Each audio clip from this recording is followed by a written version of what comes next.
বিশ্ব ইজতেমার প্রথম পর্বের আখেরি মোনাজাতে অংশ নিতে সড়ক ও রেলপথের পাশাপাশি নৌপথেও মানুষের চাপ বেড়েছে। দর্শক, এই বিষয়ে বিস্তারিত জানাতে টঙ্গী বাজার লঞ্চঘাট থেকে সরাসরি যুক্ত হচ্ছেন সহকর্মী তরিকুল ইসলাম তারেক। এই মুহূর্তে কেমন ভিড় দেখছেন লঞ্চঘাটে, আর মোনাজাতের শেষে কিভাবে গন্তব্যে ফিরে যাচ্ছেন সবাই জানাবেন আমাদের।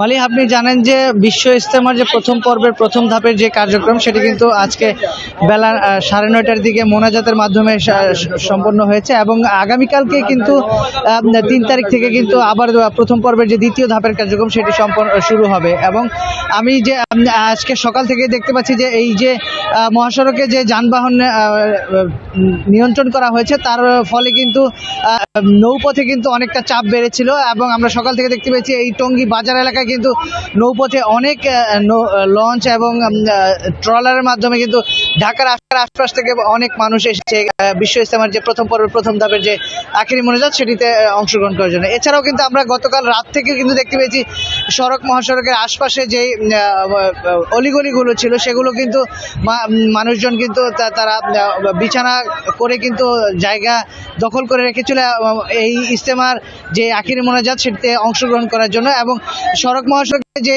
যানজটের চিন্তা করে ট্রাফিক বিভাগের পক্ষ থেকে যে যানবাহন নিয়ন্ত্রণ করা হয়েছিল এবং এখন কিন্তু সেটি অনেকটাই স্বাভাবিক হয়ে গেছে, মানুষজন কিন্তু অনেকটাই কমে গেছে। তো এই কিছুক্ষণ আগ পর্যন্ত কিন্তু আমার পেছনে আপনারা দেখেছেন যে সকালের সংবাদে আমরা দেখেছি যে এখানে কিন্তু এই লঞ্চ ঘাটটি কিন্তু পুরো ভরা ছিল ট্রলার এবং লঞ্চের মাধ্যমে, কিন্তু এখন কিন্তু অনেকটাই কমে গেছে। তো যাত্রীদের যেই ভোগান্তি সেটি কিন্তু অনেকটাই কম হয়েছে এবার, এটাই আমরা দেখতে পেয়েছি এবং এখন কিন্তু অনেকটাই যাত্রীদের চাপ কম। তবে মুসল্লিরা কিন্তু নৌপথে চাপ কমে যাওয়ার পরও কিন্তু সড়ক পথে কিন্তু চাপ কিন্তু কিছুটা রয়েছে এবং সড়ক পথে কিন্তু নানানভাবে কিন্তু মানুষ তাদের গন্তব্য। তো এই ছিল আমার কাছে সর্বশেষ তথ্য। ধন্যবাদ আপনাকে।